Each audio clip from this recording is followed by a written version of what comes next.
Who's joined.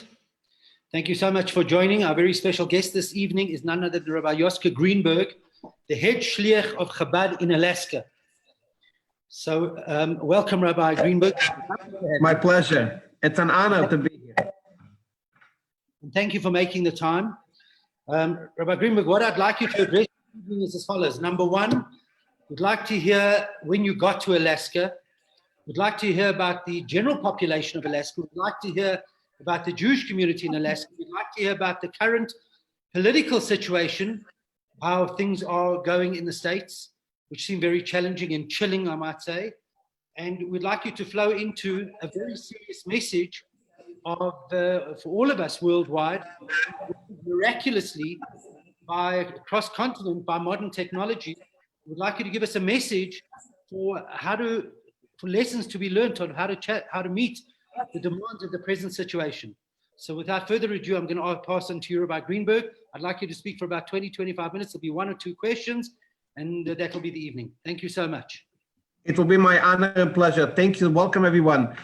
Well, Rabbi, it's a pleasure. And first start when I came to Alaska, it's about 30 years ago.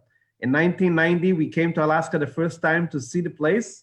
We asked the Rebbe for a blessing if we should go see the place, as Rabbi Levitin from Seattle offered us to come to Alaska to go on shlichus here, and the Rebbe gave his blessing, and we came back. We came back and we said yes, we are ready to go. It took a few months. I was writing a book at the time, the book Yimei Bereshis, about the Rebbe's. When the Rebbe became Rebbe that year, between the Stalkers, the passing of the previous Rebbe, until the Rebbe became Rebbe that year of 1950. And as soon as I finished the book, I came to Alaska, and it was Erev Purim, actually, before Purim of 1991. And from then, we were here. I'll tell you, Alaska is, well, before we came to Alaska, obviously we had several places we were offered, but we wanted to go to a place where there is nothing there, and where we could start the ultimate shlichus, where the Rebbe said, to go to a place. The Rebbe said in the famous Maimer, when he started, when the Rebbe accepted the leadership of Chabad on Yud Shvat Tov Aleph in 1951, where the Rebbe said that the ultimate mission is to go to a place where there is no Yiddishkeit, like Avraham Avinu, like Abraham went to a place there's no Yiddishkeit and started and brought the name of Hashem there. And that's why we look for a place where there is nothing, and we should start from the beginning. Of course, there was Jews here always in Alaska, all the way from the beginning, from when Alaska was purchased. Even before that, there were Jews 160 years ago, even before that. As you all know, Alaska is not part, physically, it's not geographically, it's not part of the United States. It's separated, it's far away from the States, it's closer to Canada and Russia. It's part of Russia, actually. Probably you know that when Putin came the first time to the United States as being president, they asked him if there is something that he regrets, and he said, yes, selling of Alaska.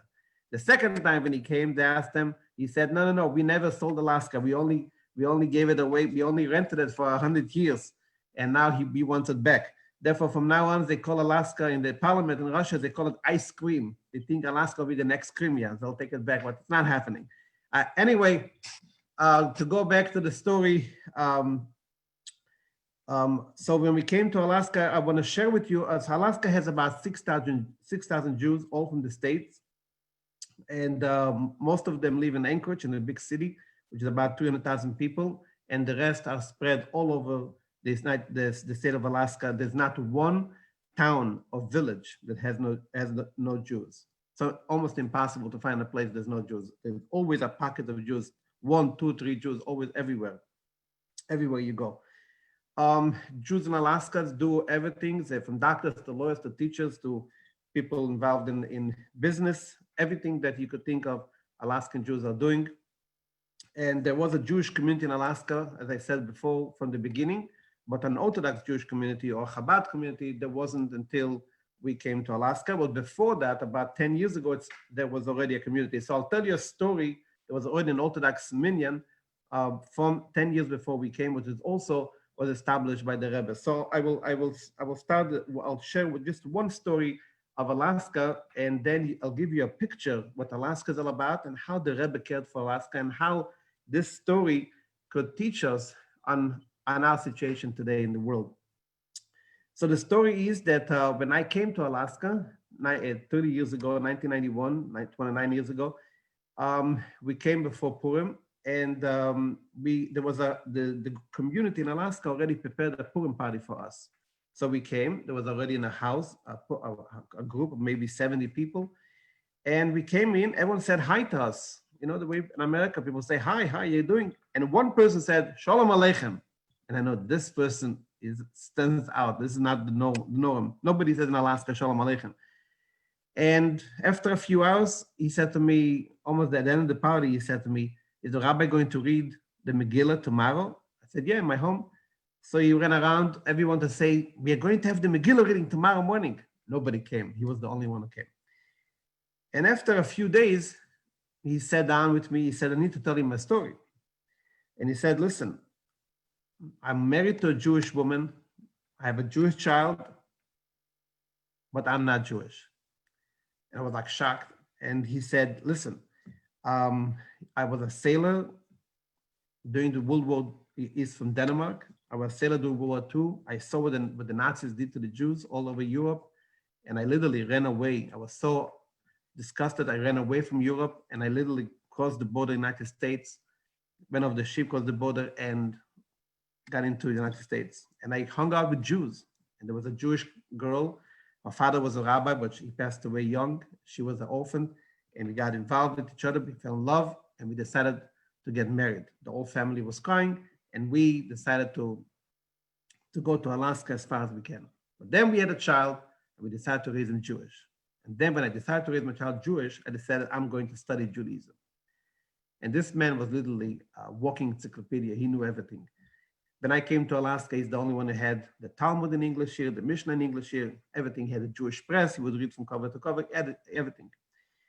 And he said, for 20 years, I'm begging to convert to Judaism.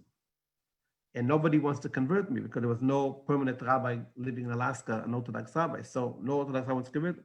So he went to the Reform rabbi, the local Reform rabbi, he converted.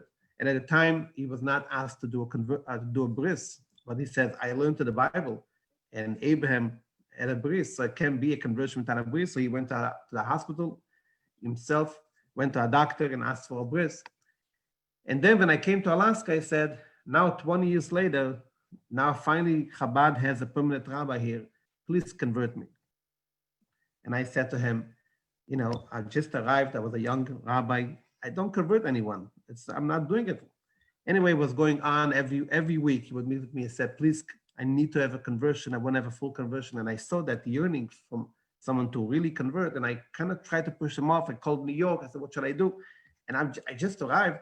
Anyway, finally, after 3 months, I kept pushing him off. I said, you know, I only do Hasidic conversion. That's what you think, Hasidic conversion. So he said, I'll do a Hasidic conversion. I said, with the full hat and everything. He said, yeah, I'll do it. Then I said, I'll only do it in New York. He said, I'll go to New York. Anyway, finally, after 3 months, he took the whole family to New York. And we went. As I come to 770, and I go on the Kingston and Eastern Parkway, and a Chabad rabbi who lives in Crown Heights, Rabbi Shmuel Spritzer, comes by. And he looks at me, he looks at him, he says, oh my gosh, that's him. And I said, what do you mean? What are you talking about? So he takes me aside and he tells me like this. He said, 1970 was the first time the Rebbe allowed young student rabbis to go to Alaska. You all know when the Rebbe came to America in 1942, he started this organization, which is called the Merkez Shlichus, where young student rabbis go, or the roving rabbis we call them, or the Peace Corps, go every summer when yeshiva is on vacation. They go every summer to Jewish communities around the world, but there is no permanent rabbi, so there's no Jewish infrastructure to small communities to offer Jewish services, to meet with Jews, to put on film with them, to encourage them, to give them books, and so on and on. So Rabbi Spritzer, when he was a young bocher in 770, in 1968, he asked permission by Rabbi Chodakov to go to Alaska. The Rebbe didn't give permission. In 1969, he asked permission, the Rebbe didn't give permission. And then 1970, Rabbi Chodakov came out of the Rebbe's room and said, Chabad is going to Alaska. The Rebbe gave permission. and two rabbis, Rabbi Shmuel Spritzer, Rabbi Shmuel Langsam, both of them, they were young rabbis, Shiva students, they went to Alaska. And this gentleman that I brought with me to 1991 to New York, this gentleman, he was the president of the Reform Temple, or before it was even a Reform Temple, of the Jewish community here in Anchorage. As being non-Jew, that gives you a nature of the community and the type of commitment to Judaism that was then in Alaska. And when they came, he opened the doors for them, and they were able to speak to everyone. He was very friendly.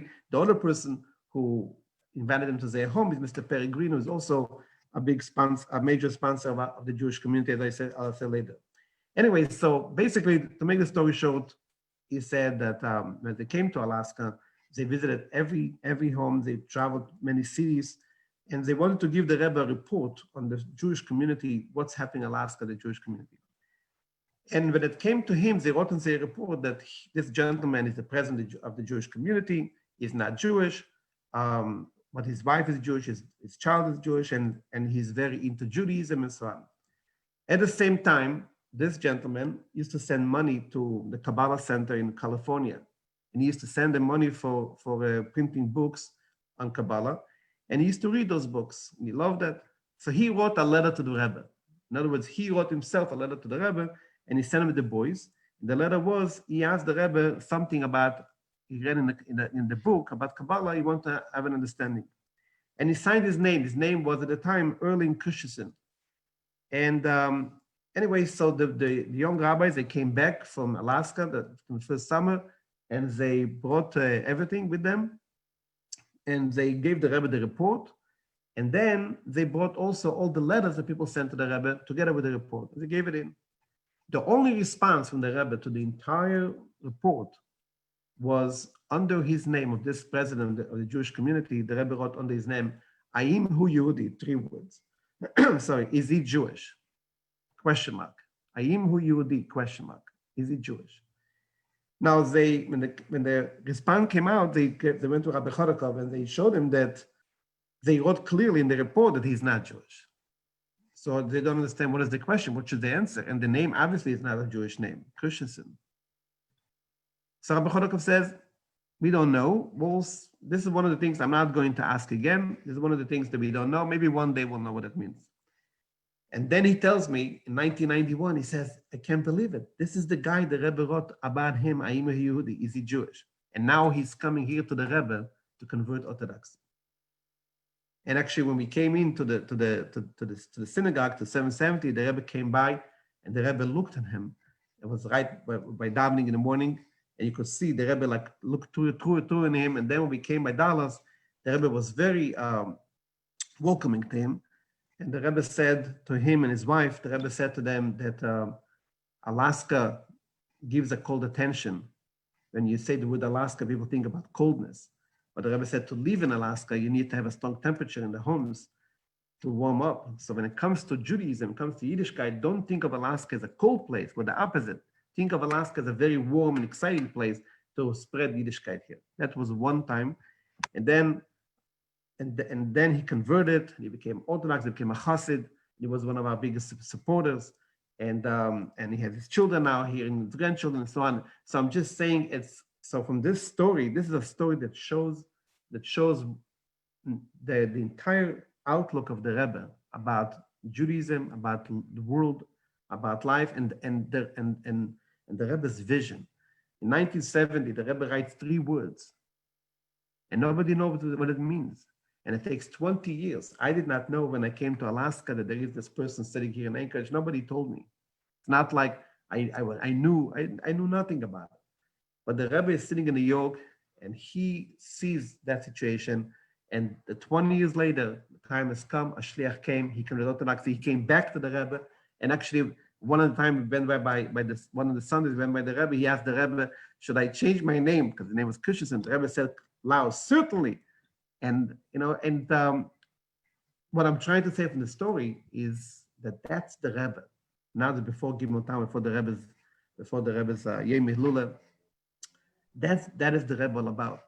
The Rebbe speaks 20, 30, 40 years ahead of the times And sometimes we don't understand what the Rebbe is talking about to us, but later on, the time comes and we all understand. I know our time is limited. I'll just share another story about Alaska. Also, what brings out the point. It was also 2 years after we came to Alaska, and it was doing Hanukkah celebration, and we had all the senators and the governor there, and so on and on. We had a public menorah lighting, and then a couple was there with 2 children, and they were kind of very shy and so on. And finally, after Hanukkah, the mother called me. She said that she has a boy who is 12 years old, and he had received no formal Jewish education at all. But the grandmother in California is insisting they should make a bar mitzvah. Can I please make a bar mitzvah for them in a few months? So I said, okay, Chabad could do anything. Bar mitzvah, if you need a bar mitzvah, we'll do anything. It doesn't matter how much the knowledge of the kid. So we started with them for a few months. The grandmother came, we had a bar mitzvah. And then finally, at the bar mitzvah, after the Kiddush, the grandmother asked to speak. She stood up and she said that she's from Berdichev. She came from Russia, from Berdichev, city of Berdichev, a very famous town. And when she was a little girl, there was a melamed, a teacher would come to her home to teach the boys, to teach the girls, the sisters. And then the World War I came and everything stopped, and communism came to the world, everything stopped. And however, it was very important to her that her grandchild had a bar mitzvah, because she said, we come from a rabbi, maybe you heard of him, a great rabbi, his name was Rabbi Yisrael Baal Shem Tov. And maybe I heard of him, Rabbi Yisrael Baal Shem Tov. So when she said it, I was very moved, and I stood up and I said, listen, we are, my family, we are grandchildren of the great Maggid of Mezrich, the Dov Ber, the successor of the Baal Shem Tov. And I said, this is the Rebbe. The Rebbe is sitting in New York, and he's sending the grandchildren of the Maggid, of the Dov Ber of Mezrich, to bring the grandchildren of the Baal Shem Tov back to Judaism. That's what Yiddishkeit is all about. That's what the Rebbe is all about. So speaking now before Gimel Tammuz, when the Rebbe told the world that this generation, this generation of the Rebbe is the generation to prepare the world for Mashiach. So in the last 30 years, we see everything that the Rebbe said about the world, what's happening, even now, what's happening now with this whole story that happened in Minnesota with Black Lives Matters. What's really, when you look deeper, what is really happening is, that's what the Rebbe told us, that the world will yearn for justice and kindness. The world will yearn for meaning. That's what's really happening, is the outcry is basically the outcry what the world, the humanity is screaming for direction, for meaning, for purpose. People see how the world today, how what we have is not the truth.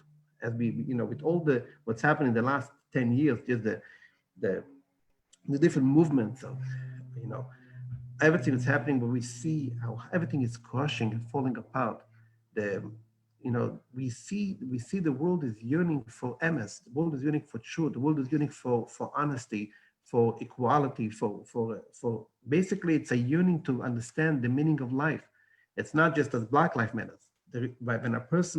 When this guy in Minnesota was able to do that, what it means is that he has no appreciation to his own life.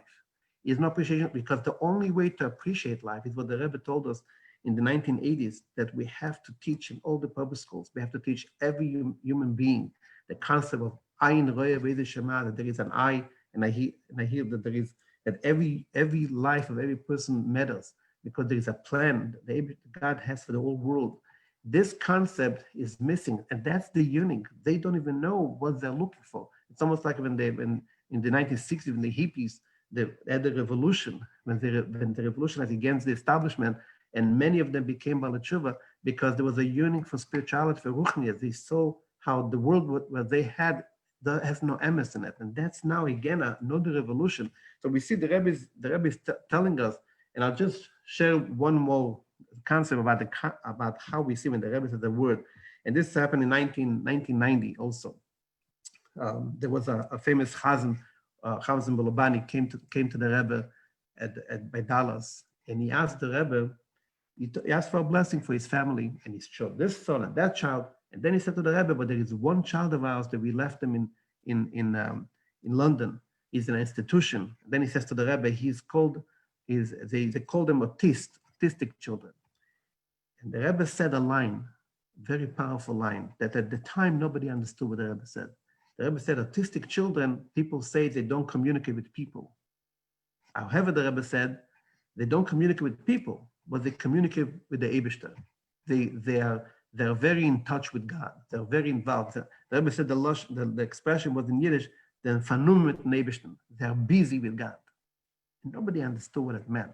What does that mean? The autistic children are busy with God. It seemed almost as if the Rebbe is trying to comfort them. The couple is saying they have an autistic child, they were trying to comfort them. But what does that mean, really? And it took maybe 30 years, just for the last 2 years, there's a new technology and a new revelation, new breakthrough, how they're able to teach autistic children to write on computer and to express their feelings. And I know because we have in the family, this autistic child, and you see an amazing, something new was revealed to the world, that the autistic children really speak about God in an unusual way and have an unusual knowledge, almost like a godly knowledge that most people don't have. They see things, they understand things and it's something the Rebbe said a line 30 years ago, just in passing almost. Autistic children they communicate with God, and nobody understood what does that mean. And today, those who have in their family autistic children and are connected to this program know that autistic children speak about unbelievable things and the people ask them, how do you know this? They speak about things, 9-year-old children speak about things that adults don't know. And they say, how do you know that? They say, we know it from God.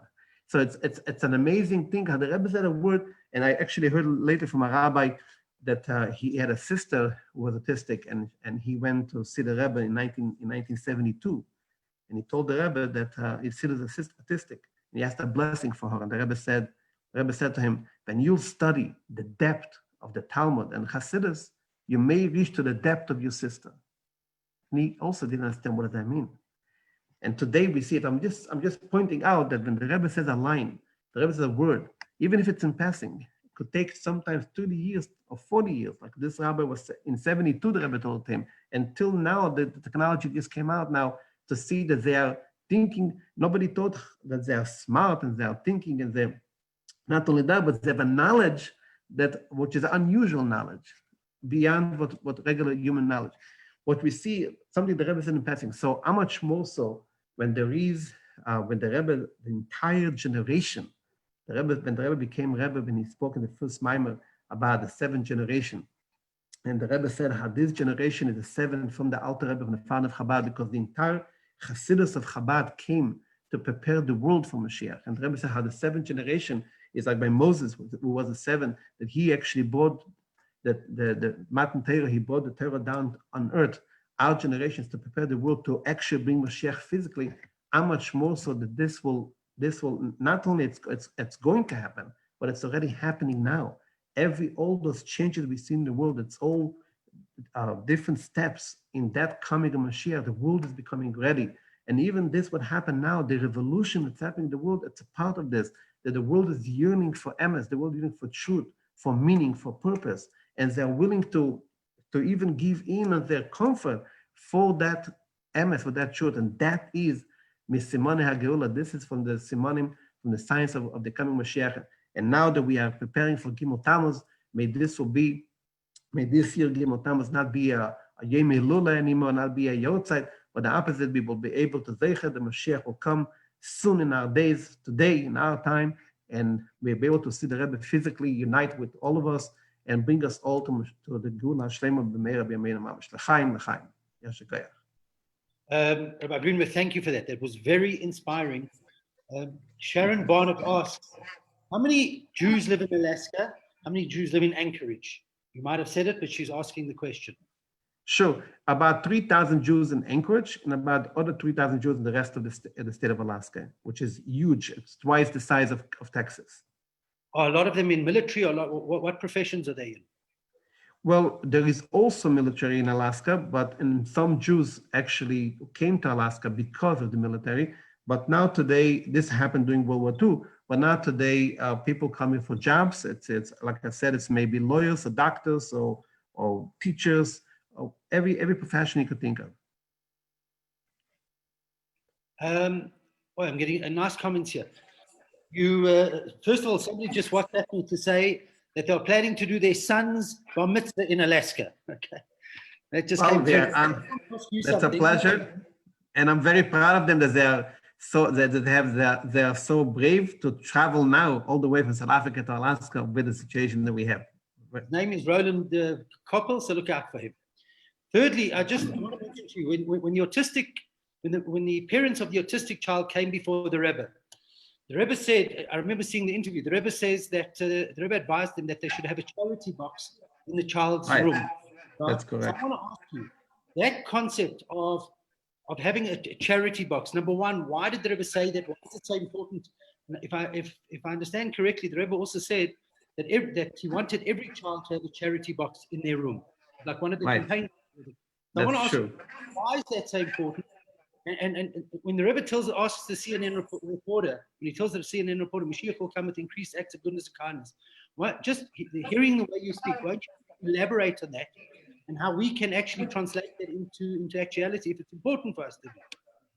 Well, basically, the concept of giving tzedakah is the idea, the essence of bringing Mashiach is the essence of giving tzedakah. The whole idea of giving of yourself for others. That is the coming of Mashiach. This means Mashiach. Mashiach means one of the only soul nigol in Ela b'tzedakah. The redemption will come to tzedakah because when people teach themselves, that the Alter Rebbe speaks in Tani in very length. What is the meaning of tzedakah? When you give mechaya nafshe, when you give something that is so dear to you because you work so hard on it, and you put to give charity is like to bring a korban. This is you giving of yourself away for, and there's no more real thing, as the famous saying, the only way that we know when it gets Avos Yisrael, then how do we know that a person loves Hashem? The famous story with the Alter Rebbe, the Hasidim asked him, what is greater, loving God or loving a Jew? The Alter Rebbe said, Oyev masha'ov oyev, when you love what God loves, then you know that you actually love God. So when a person is willing to give away, to give tzedakah, to give something of himself, something which is so dear to him, his money, something which he worked so hard on it, that he could buy chaya nafshe, he could buy a food to eat for it, and to live for, and he gives it away to others. That is the ultimate connection that he has with Hashem. That is the ultimate physical korban, the ultimate sacrifice, the ultimate giving himself away for others. And that is the only way to bring Mashiach. And therefore, the Rebbe was so insisting, the whole entire thing that the Rebbe gave, and the Rebbe saw people, and he gave them a dollar to give to charity, that the Rebbe made a statement by that when he gives a bracha, the only way his bracha is the best vessel for his blessing is to actually do charity, to do for others. And it's not only physical charity, to give money, but it's also spiritual charity, to give for others your knowledge. As the Rebbe used to say, Aleph, you teach another one Aleph, Beis, you teach a Beis. That concept, this is the ultimate concept how we can be to Mashiach. Therefore, the Rebbe so emphasized, even this autistic child, what the Rebbe tells him is, the Rebbe tells the parents that the way to have that child, make him happy, because they are so spiritual, they would appreciate the concept of giving for charity. And other people, when they come in, that's a way for the child to communicate when he could show people to give to charity. It seems they can't talk, but they understand everything. So they could teach people because they have such a depth of being there for others, more than the empathy is there for others, more than anyone else. So therefore, the Rebbe says, this will be a nice way for a child like this, that he could help others to learn what the mitzvah of tzedakah is all about. Just one more point. Beverly Revich says as follows: Rabbi, you have touched me enormously. I started a bit late. Please tell me where you came from, where do your parents come from? We'll take that. I'd like you to answer that. And then I'd like you to conclude the Rebbe's campaign of goodness and kindness. That was to everybody, right? Not just to the Jewish community. If you could elaborate on that. Of course, to every human being, of course. Because the entire world, as the Rebbe said many times, the Mashiach is coming mostly for the rest of the world, not for the Jews. Meaning that the Jewish people already had Moshe Rabbeinu with the Yetzias Mitzrayim, with the redemption of Pesach, and with receiving the Torah. The real Mashiach is really coming for the rest of the world, to redeem the entire world from Galus, to give them the Torah once again, so to speak. That's the idea of Mashiach. So therefore, goodness and kindness is as more important to non-Jews than to Jews. And you're asking where I came from. Yes, I was born in Russia. My father we are from Russia. My father was in jail for 7 years, not too far from Alaska, in Omsk, Sibir. In Siberia, he was there in the gulags, in the concentration camps for spreading Yiddishkeit. And then he came out and he was hiding in Moscow. He married my mother. He was not allowed to live in Moscow, but he was there. And he had 7 children in Moscow. Then he came to Israel. He had another group of children. We are a family of 17, and we are all rabbis, shluchim of the Rebbe around the world, our brothers and sisters. And Baruch Hashem, we are doing the Rebbe's work. That's where my history is from. Rabbi, that was very, very inspiring. I'm going to ask you to close, but really, thank you for your time. It's my pleasure, and it's an honor to be here with the Jewish community in South Africa, and we hope that very soon we will all reunite with the Rebbe together in Yerushalayim, Yer HaKodesh. Amen.